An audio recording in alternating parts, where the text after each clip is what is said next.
Irish guy, and finally, do you smell that? And now it's not the stink of rotting pig meat in my fridge. No, that is the stink of England. Finally be given an actual knockout match that makes sense. I'm sorry, but let's be honest. In the past few years, England have been ridiculously lucky in knockout matches. I mean, in the same way that Jake Paul has managed to successfully avoid fighting a real boxer, Gareth Southgate always manages to find a way out of avoiding a giant national team. I mean, don't believe me? Yeah. Here are the last 20 years of major tournaments for England. And please, find me an example of a monster, world-class international team in this bunch of countries that they faced in knockout matches. Right? Please, just shout out when you see one. Right. Senegal, Italy, Denmark, Ukraine, Germany, Croatia, Sweden, Colombia, Iceland, Italy again, Germany again, Portugal, Ecuador, Portugal again. And then finally, the great legit team, Brazil.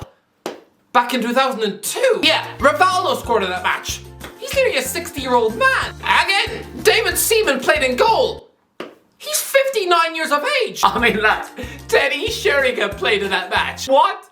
I mean, his son is literally 34 and about to retire. That's how long ago it's been since England have faced a giant, massive team. I mean, if you don't believe me, lads, of those 10 countries heading before Brazil, 5 of them failed to qualify for this World Cup, and 3 of them failed to get out of their group. I mean, I will concede that other than Brazil, I mean, yeah, the best team on that list, an example of a true world-class test was Germany in 2010. I mean, yeah, that was a pretty spectacular team. And Fabio Capello tried to match them by picking a nearly 50-year-old man in nets. I mean, someone who within 2 weeks of that World Cup match would be signing for Bristol City on a free. I mean, what? But yeah, that Germany game was 12 years ago. I mean, England have not had a proper test since. I mean, every country you have faced in a knockout match of a major tournament has been an uninspiring wet milkshake of a team. Honestly, I know last summer you all talked about Roberto Mancini's Italy team as a true modern powerhouse. But I mean, where are they now? Each player from the victorious Euro 2020 squad is probably now being forced to spend this month knitting Christmas presents with their wife, whilst crying into their burnt gingerbread men, whilst watching the Italian version of Christmas with the Cranks. I mean, Gareth Southgate is yet to lose a knockout match inside 90 minutes, right? Yeah.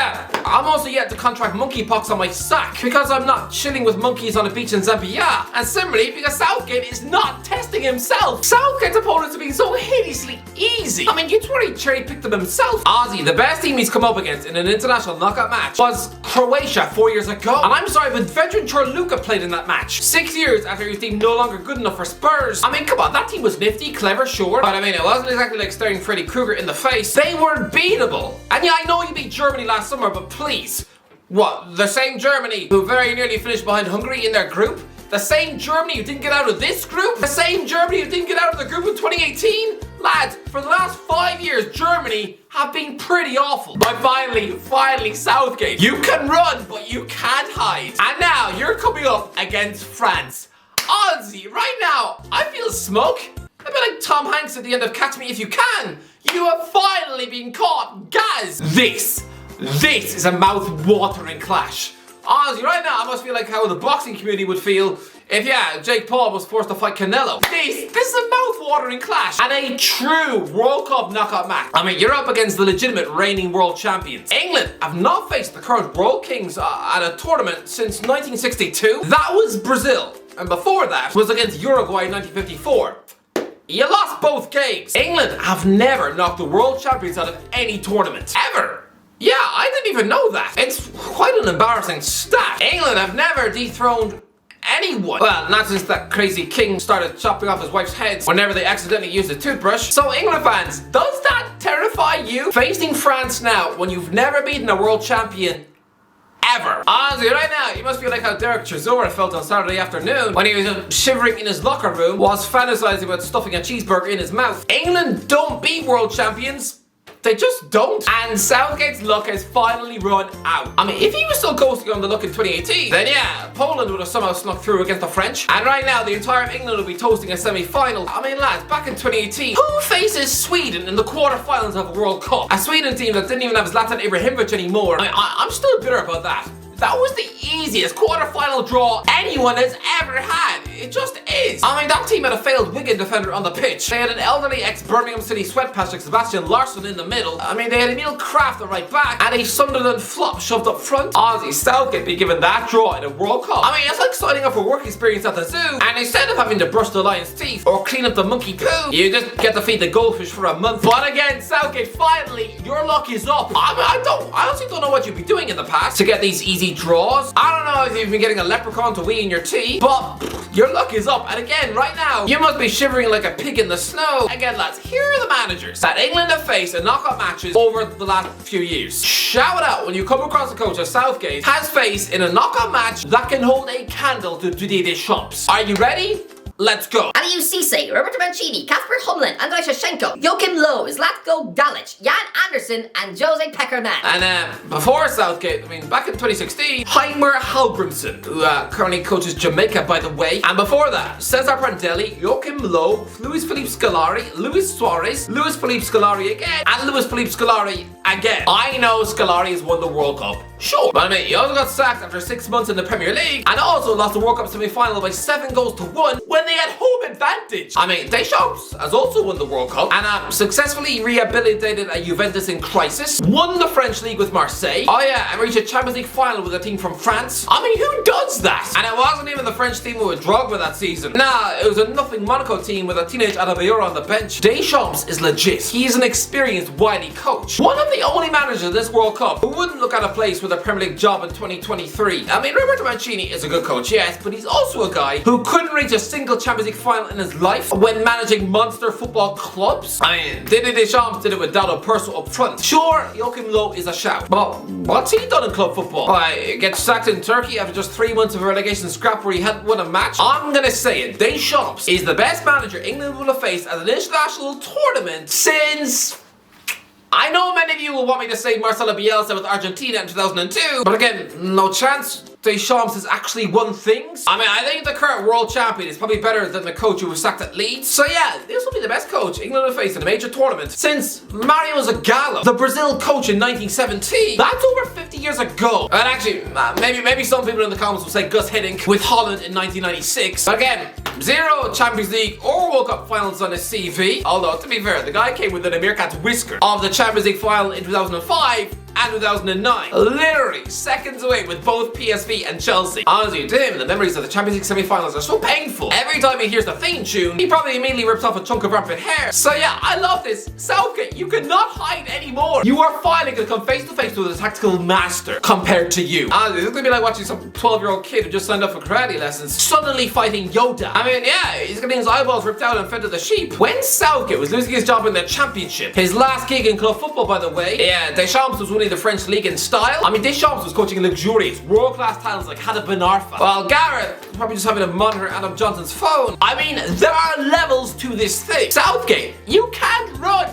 anymore. No longer are you being given easy tactical battles against fellow bird brains. I mean, honestly, lads, international football is usually the last resort for coaches. I mean, it's a playground for either the weary, elderly managers who don't have the energy for day-to-day club football anymore, or it's just the only place that will have current club football jokes like Roberto Martinez, who honestly, in club football, wouldn't have a sniff of coaching the likes of De Bruyne or Lukaku. Instead, he'd just be out in Turkey coaching Josh King, or if he's lucky, a fat Mesut Ozil. But Deschamps, he doesn't belong in this game. He could realistically be the Chelsea boss tomorrow, and nobody would bat an eyelid. But Southgate, oh, give him a job at Crystal Palace, and he'd be sacked within a month. I mean, that happened to Frank de Boer once, and still last summer, he was the Holland boss. Do you see what I mean? International management is like football's answer to the undated Bulls. Why do you think Jose Mourinho keeps turning it down? But France versus England is a mouth-watering game. It reminds me of Euro 2004, when Zinedine Zidane stuck 2 goals past David James in the last minute of the match. I mean, if Twitter was around then I think the internet in Britain might have actually melted the hardware of every computer in the land. But this is going to be a French demolition job. I'm sorry, but not only is there a huge gulf in class between the coaches, but let's be honest, what would a combined 11 look like? I'll tell you. Hugo Lloris, Kyle Walker, Rafa Varane, Dale Upamecano, Theo Hernandez, Aurelien Tchouameni, Jude Bellingham, Ousmane Dembele, Phil Foden, Kylian Mbappe, and Harry Kane. That is 7 French players to 4. I mean, even half their bench would get an England team. I mean, I think we could all agree that Southgate would agree to bite off his own foot if he could stick any of William Saliba, Ibrahim Konate, Eduardo Camavinga, or Kingsley Coman in his team. I mean, Ferdinand Mendy didn't even make the France squad, and he'd still replace Luke Shaw at left back. People want to pick on Olivier Giroud as a weakness, but I'm sorry. Give him the respect he deserves. This guy was France's all-time record goal scorer. He's already a world champion. This fella was supposed to be finished 5 years ago when Arsenal got rid, right? But now, he's since gone on to win the FA Cup, Europa League, Champions League, and Serie A. I mean, people say this guy is not easy on the ice. Name me another person who scored a scorpion kick. And don't say Mkhitaryan. This man is arguably the most underappreciated and disrespected footballer of the 21st century. I mean, I was the fans used to moan about this guy as if he was Shrek's wife in a pair of shorts. No, I promise you. Virgil van Dijk recently complained to Gary Neville about the prospect of having to face Giroud so many times. So, Harry Maguire, I promise you, he is going to have an afternoon of hell. Giroud is going to eat him like a pie made of Toblerone. By the way, I mean, Graham Souness has been criticizing Olivier Giroud. Yeah, lads. Let's look at Souness's list of purchased players. He overpaid for Albert Luque, Michael Owen, Corrado Gravi. Wait. It says here that Souness bought Deco. It's not often that a football fact blows my mind, but this one just did. Did anybody else know that Graham Souness once bought Deco? What? Let me know in the comments if you knew that, because that was honestly just fried my brain. Anyway, just to finish this off, by the way, I have to say this, and no, this won't mean much to him, and I'm pretty sure that he would find this about as noteworthy as finding slugs in his tea. But my thoughts are with Raheem Sterling. And yeah, I mean, I know, I don't really know how much use he's gonna find with my thoughts. Again, saying my thoughts are about as useful to Raheem as, I don't know, a jar of butterfly wings. But still, I just want to say that 2 England footballers have been dragged out of Qatar in the last week. The first was Ben White, and again, I'm not even going to speculate on the reason why he left the squad, but we do know that Raheem Sterling has literally fled back to England because his mansion was targeted with his wife and kids still inside. And I just want to say this, those knuckle-dragging thieves, those opportunistic meatheads who try to steal from the rich to, oh, I don't know, fuel their addiction for sniffing the socks of millionaires, to those people that targeted a young man's family home and trying to take what isn't yours in the build-up to Christmas. I'm sorry, no, this isn't the plot of The Grinch. The truth is that you're a bunch of absolute cretins who should really be forced to spend the next 20 years locked in a cramped prison cell and be forced to drink nothing but your own armpit juice. Honestly, I can't imagine how horrified Sterling must have been. So honestly, my thoughts are with this guy. Honestly, trying to steal from a house with children in it 3 weeks before Christmas. Sorry, clearly these clowns must have watched too much Home Alone. But still, I just think that for a monster match like this, it will just come down to who's the better coach. And sorry, but England versus France, Southgate versus Deschamps. Oh, Deschamps is going to drink Southgate's ball knowledge with a straw. Lads, trust me, it's happening. If England somehow win, I will shave the England flag into my hair. But it's not going to happen. And finally, Southgate has finally been caught. Deschamps is going to destroy him.